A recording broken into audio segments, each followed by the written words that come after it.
அருண், நீங்க முதல்ல சொல்லிட்டே இருந்தீங்க சார், நம்ம ஊர்ல ஒரு ஃபங்க்ஷன் நடக்கும் சார், அதுக்காக நான் காத்துட்டு இருக்கேன்னு சொன்னீங்க. உங்க திருவேண்டரம் ஊருக்காரர் தான் உங்களோட ஆர்ட் டைரக்டர். അരുൺ, നീ സൂര്യയുടെ പടത്തിന്റെ production designer. S K fans ആയിരുന്നു ഇതുവരെ നമുക്ക് ഭയങ്കര ട്രാവൽ ചെയ്തുകൊണ്ടിരുന്നത്. ഇപ്പൊ സൂര്യ ഫാൻസിന്റെ ട്രിവാൻഡ്രത്തുള്ള ടീമുകൾ വിളിക്കുന്നുണ്ട്. ഏറ്റവും മറക്കാൻ പറ്റാത്ത എനിക്കൊരു മൊമെന്റ് ഉണ്ട്. ക്യാമറ കാണാനില്ല. അപ്പോ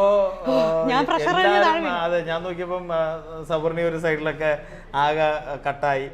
അപ്പൊ ഞങ്ങള് ആ വഴി പോയി ഈ വഴി പോയി പലരും പല വഴിക്ക് പോകുന്നു. എന്നിട്ട് ഓട്ടോയില് ഞാനും ദിവ്യയും കൂടെ പറഞ്ഞു ക്യാമറ ആരാ എടുത്തേ. അതൊരു ഭയങ്കര രസമുള്ള മൊമെന്റ് ആയിരുന്നു. അത്യാവശ്യം മറക്കാൻ പറ്റത്തില്ല.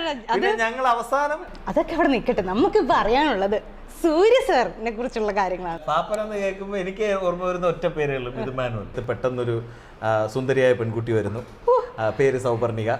ഞങ്ങളുടെ ക്ലാസ് റൂമിൽ വന്ന് ജോയിൻ ചെയ്തു. സൂര്യ സാറ് നമ്മളോട് നേരിട്ട് പറയുമായിരുന്നു ഇങ്ങനെ, അരുൺ ഒന്ന് പോയി നോക്കണം. സ്കൂൾ കാലഘട്ടത്തിൽ ഇവിടെ വല്ല രഹസ്യങ്ങൾ എന്തെങ്കിലും? ക്യാമറമാൻ സുഭാഷ് എന്തൊക്കെയോ ക്വസ്റ്റ്യനുകൾ ചോദിച്ച് എന്നെ